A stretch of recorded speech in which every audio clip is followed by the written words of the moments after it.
Thursday in school. The next day was Thursday. And before we set out for the walk to my school that morning, I went around behind the caravan and picked 2 apples from our tree. One for my father and one for me.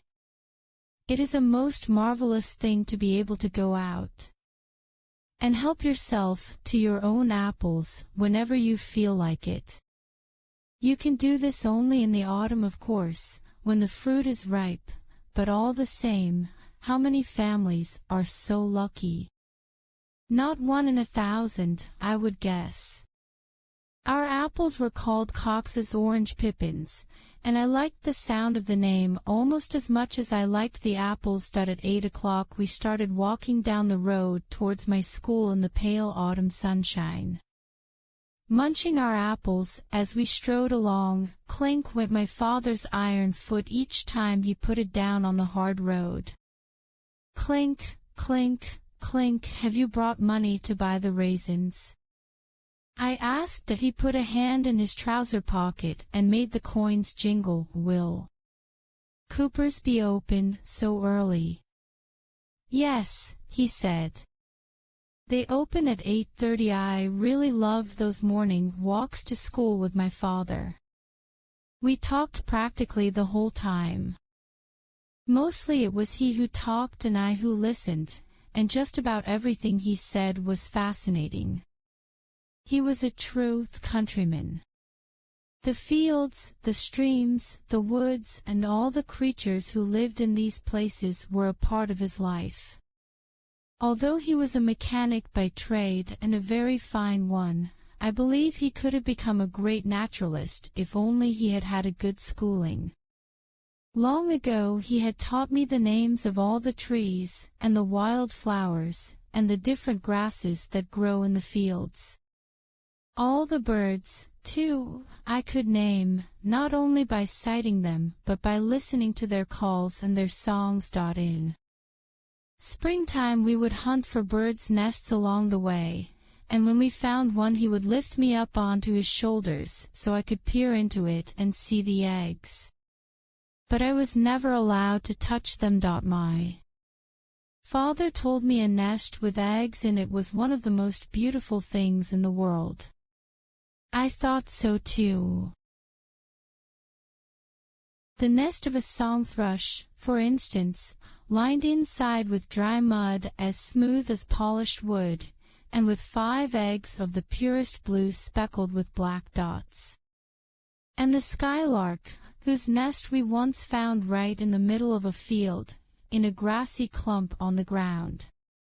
It was hardly a nest at all, just a little hollow place in the grass, and in it were 6 small eggs, deep brown and white. Why does the skylark make its nest on the ground where the cows can trample it? I asked. Nobody knows why, my father said. But they always do it. Nightingales nest on the ground too. So do pheasants and partridges and grouse. On one of our walks a weasel flashed out of the hedge in front of us, and in the next few minutes I learned a lot of things about that marvelous little creature. The bit I liked best was when my father said, "The weasel is the bravest of all animals. The mother will fight to the death to defend her own children. She will never run away, not even from a fox, which is 100 times bigger than her. She will stay beside her nest and fight the fox until she is killed." Another time, when I said, "Just listen to that grasshopper, Dad," he said, "No, that's not a grasshopper, my love. It's a cricket. And did you know that crickets have their ears in their legs?" It's not true. It's absolutely true. And grasshoppers have theirs in the sides of their tummies.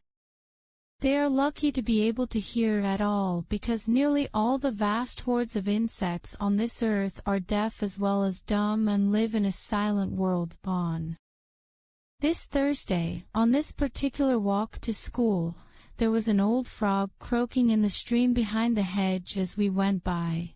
"Can you hear him, Danny?" "Yes," I said. "That is a bullfrog calling to his wife. He does it by blowing out his dewlap and letting it go with a burp." "What is a dewlap?"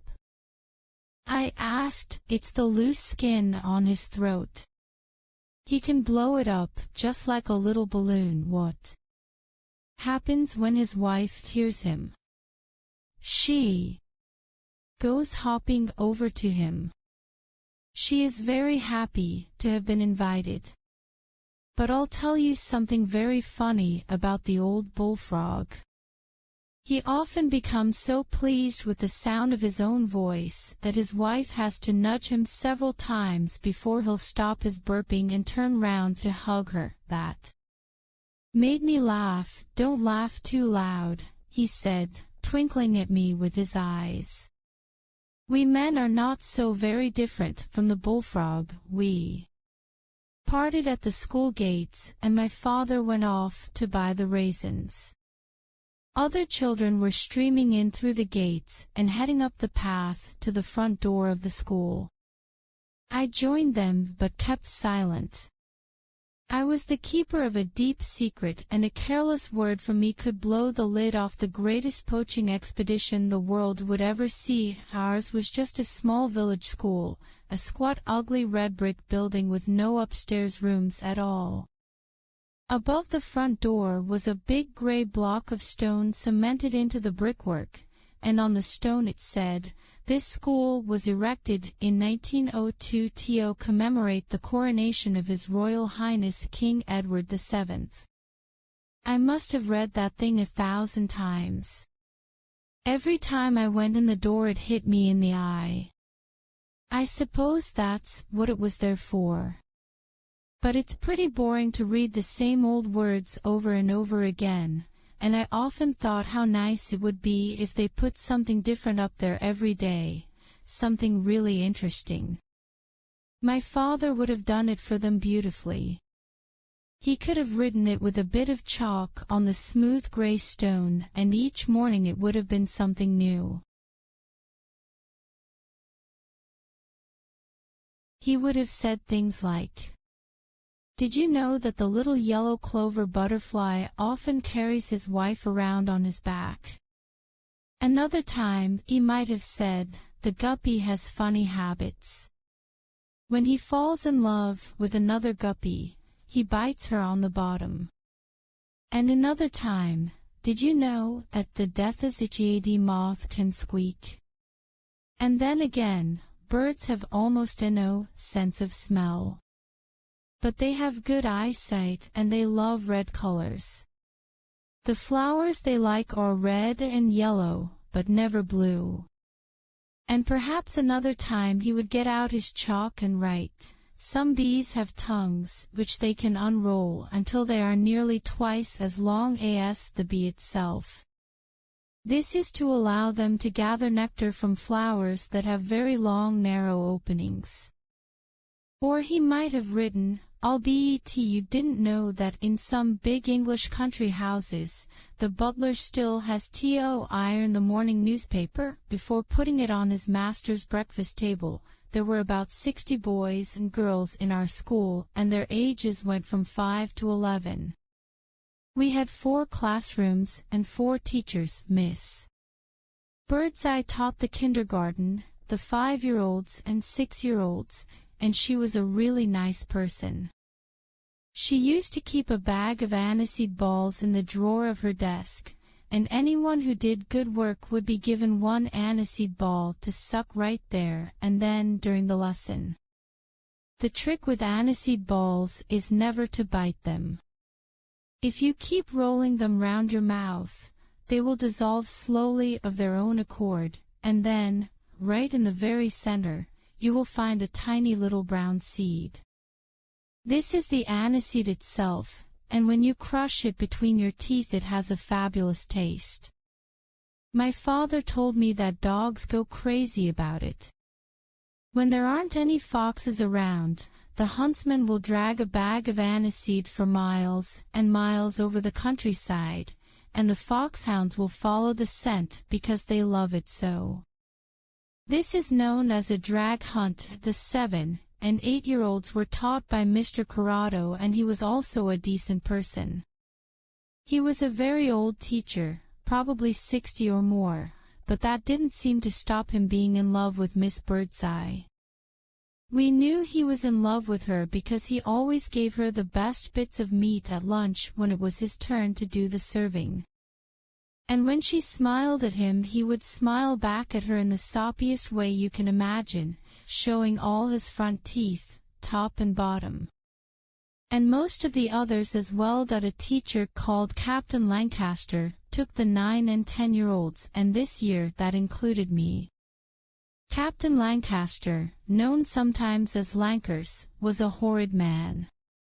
He had fiery carrot-colored hair, and a little clipped carroty mustache, and a fiery temper.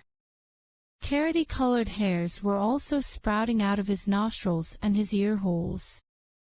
He had been a captain in the army during the war against Hitler, and that was why he still called himself Captain Lancaster, instead of just plain Mr. My father said it was an idiotic thing to do. There were millions of people still alive, he said, who had fought in that war, but most of them wanted to forget the whole beastly thing, especially those crummy military titles. Captain Lancaster was a violent man, and we were all terrified of him. He used to sit at his desk stroking his carroty mustache and watching us with pale watery blue eyes, searching for trouble. And as he sat there, he would make queer, snuffling grunts through his nose, like some dog sniffing round a rabbit hole. Mr. Snotty, our headmaster, took the top form, the 11-year-olds, and everybody liked him. He was a small round man with a huge scarlet nose. I felt sorry for him having a nose like that. It was so big and inflamed it looked as though it might explode at any moment and blow him up. A funny thing about Mr. Snotty was that he always brought a glass of water with him into class, and this he kept sipping right through the lesson. At least everyone thought it was a glass of water.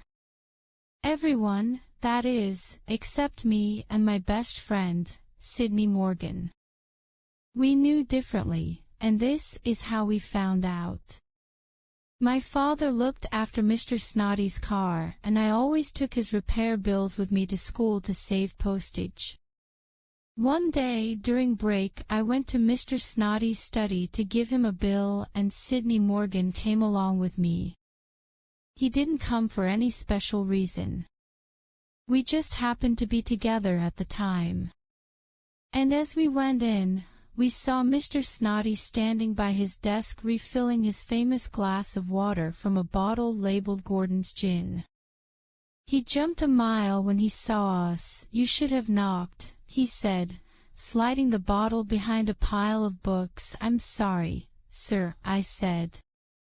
"I brought my father's bill." "Ah," he said. "Yes." "Very well. And what do you want, Sidney?" "Nothing, sir," Sidney Morgan said. "Nothing at all. Off you go, then, both of you," Mr. Snotty said, keeping his hand on the bottle behind the books. "Run along, outside in the corridor." We made a pact that we wouldn't tell any of the other children about what we had seen. Mr. Snotty had always been kind to us, and we wanted to repay him by keeping his deep dark secret to ourselves. The only person I told was my father, and when he heard it, he said, "I don't blame him one bit." If I was unlucky enough to be married to Mrs. Snotty, I would drink something a bit stronger than gin. "What would you drink, Dad?" "Poison," he said. "She's a frightful woman." "Why is she frightful?" I asked. "She's a sort of witch," he said. "And to prove it, she has 7 toes on each foot." "How you know that?" I asked. "Doc Spencer told me," my father answered. And then to change the subject, he said, "Why don't you ever ask Sidney Morgan over here to play?" ever. Since I started going to school, my father had tried to encourage me to bring my friends back to the filling station for tea or supper. And every year, about a week before my birthday, he would say, "Let's have a party this time, Danny. We can write out invitations and I'll go into the village and buy chocolate eclairs and donuts and a huge birthday cake with candles on it." But I always said no to these suggestions, and I never invited any other children to come to my home after school or at weekends. That wasn't because I didn't have good friends. I had lots of them. Some of them were super friends, especially Sydney Morgan. Perhaps if I had lived in the same street as some of them instead of way out in the country, things would have been different. But then again, perhaps they wouldn't. You see, the real reason I didn't want anyone else to come back and play with me was because I had such a good time being alone with my father. By the way, something horrible happened on that Thursday morning after my father had left me at the school gate and gone off to buy the raisins. We were having our first lesson of the day with Captain Lancaster, and he had set us a whole bunch of multiplication sums to work out in our exercise books. I was sitting next to Sydney Morgan in the back row, and we were both slogging away. Captain Lancaster sat up front at his desk, gazing suspiciously round the class with his watery blue eyes. And even from the back row I could hear him snorting and snuffling through his nose like a dog outside a rabbit hole. Sydney Morgan covered his mouth with his hand and whispered very softly to me, "What are 8 9s?" 72. I whispered back. Captain Lancaster's ringer shot out like a bullet and pointed straight at my face. "You," he shouted. "Stand up." "Me, sir?" I said, "Yes, you blithering little idiot." I stood up. "You were talking," he barked. "What were you saying?" He was shouting at me as though I was a platoon of soldiers on the parade ground. "Come on, boy. Out with it." I stood still and said nothing. "Are you refusing to answer me?" he shouted. "Please." "Sir," Sydney said. "It was my fault. I asked him a question." "Oh, you did you? Stand up." Sydney stood up beside me. "And what exactly did you ask him?" Captain Lancaster said, speaking more quietly now and far more dangerously. "I asked him what are 8 9s, Sydney said, "and I suppose you answered him." Captain Lancaster said, pointing at me again. He never called any of us by our names. It was always you or boy or girl or something like that. Did you answer him or didn't you? Speak up, boy. "Yes, sir," I said. "So you were cheating," he said. "Both of you were cheating." We kept silent. "Cheating is a repulsive habit practiced by guttersnipes and dandiprats," he said. From where I was standing I could see the whole class sitting absolutely rigid, watching Captain Lancaster. "Nobody dared move. You may be permitted to cheat and lie and swindle in your own homes," he went on, "but I will not put up with it here." At this point, a sort of blind fury took hold of me, and I shouted back at him, "I am not a cheat." There was a fearful silence in the room. Captain Lancaster raised his chin and fixed me with his watery eyes. "You are not only a cheat, but you are insolent," he said quietly. "You are a very insolent boy. Come up here. Both of you, come up here." As I stepped out from my desk and began walking up towards the front of the class, I knew exactly what was going to happen. I had seen it happen to others many times, to both boys and girls. But up until now, it had never happened to me. Each time I had seen it, it had made me feel quite sick inside. Captain Lancaster was standing up and crossing over to the tall bookcase that stood against the left-hand wall of the classroom. He reached up to the topmost shelf of the bookcase and brought down the dreaded cane. It was white, this cane, as white as bone, and very long and very thin, with one end bent over into a handle, like a walking stick. "You." "First," he said, pointing at me with the cane. "Hold out your left hand." It was almost impossible to believe that this man was about to injure me physically, and in cold blood.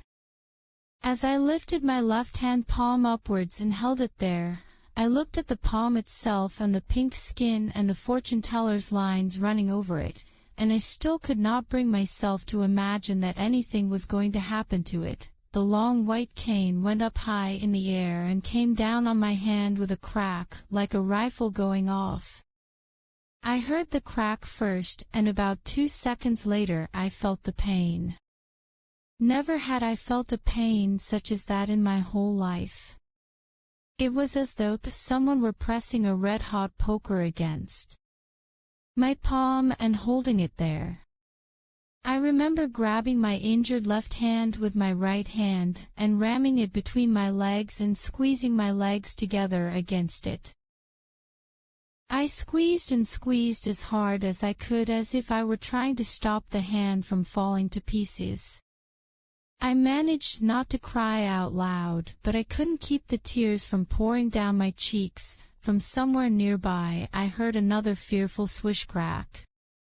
And I knew that poor Sydney had just got it as well, but oh, that fearful searing burning pain across my hand. Why didn't it go away? I glanced at Sydney. He was doing just the same as me, squeezing his hand between his legs and making the most awful face. "Go and sit down, both of you."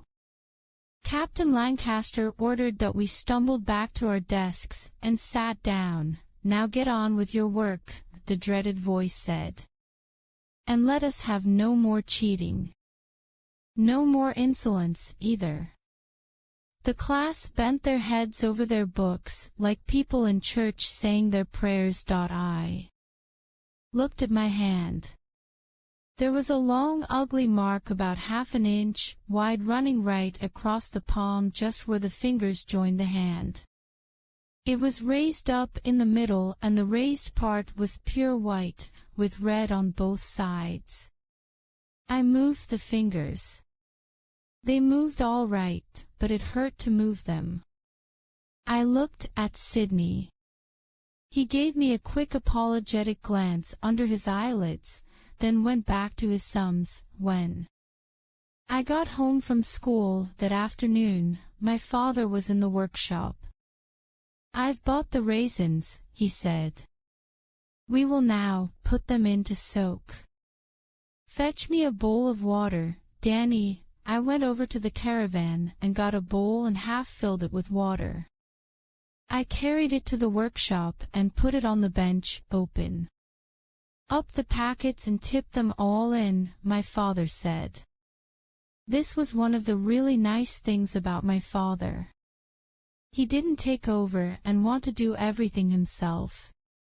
Whether it was a difficult job like adjusting a carburetor in a big engine, or whether it was simply tipping some raisins into a basin, he always let me go ahead and do it myself while he watched and stood ready to help.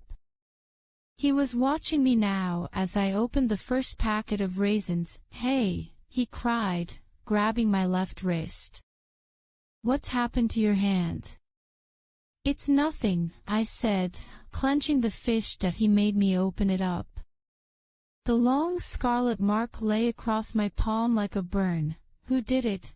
he shouted. "Was it Captain Lancaster?" "Yes, Dad, but it's nothing." "What happened?" He was gripping my wrist so hard it almost hurt. Tell me exactly what happened. I told him everything. He stood there holding my wrist, his face going whiter and whiter, and I could see the fury beginning to boil up dangerously inside him. I'll kill him, he softly whispered when I had finished. I swear I'll kill him. His eyes were blazing, and all the color had gone from his face. I had never seen him look like that before. Forget it, Dad, I will not forget it, he said. You did nothing wrong, and he had absolutely no right to do this to you. So he called you a cheat, did he? I nodded. He had taken his jacket from the peg on the wall and was putting it on. Where are you going? I asked. I am going straight to Captain Lancaster's house, and I'm going to beat the daylights out of him. No, I cried, catching hold of his arm. Don't do it, Dad, please. It won't do any good. Please don't do it. I've got to, he said. No. I cried, tugging at his arm. It'll ruin everything. It'll only make it worse. Please forget it. He hesitated then. I held on to his arm. He was silent, and I could see the rush of anger slowly draining out of his face. It's revolting, he said. I'll bet they did it to you when you were at school, I said. Of course, they did, and I'll bet your dad didn't go rushing off to beat the daylights out of the teacher who did it. He looked at me but kept quiet. He didn't, did he, Dad?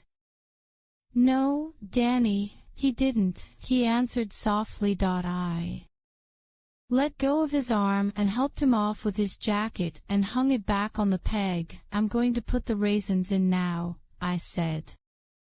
And don't forget that tomorrow I have a nasty cold and I won't be going to school. Yes, he said.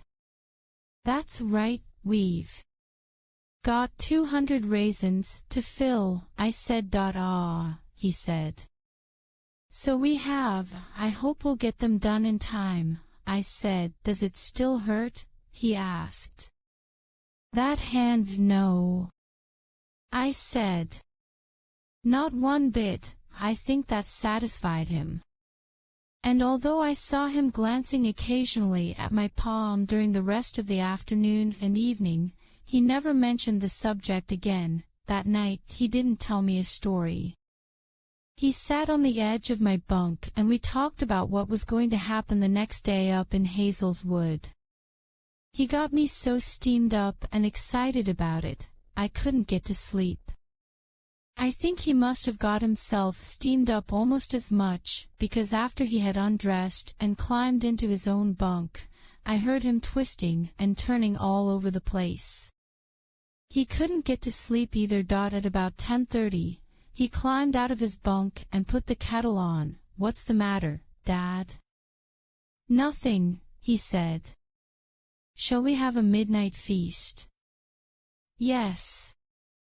Let's do that. He lit the lamp in the ceiling and opened a tin of tuna and made a delicious sandwich for each of us. Also hot chocolate for me and tea for him. Then we started talking about the pheasants and about Hazel's Wood all over again. It was pretty late before we got to sleep.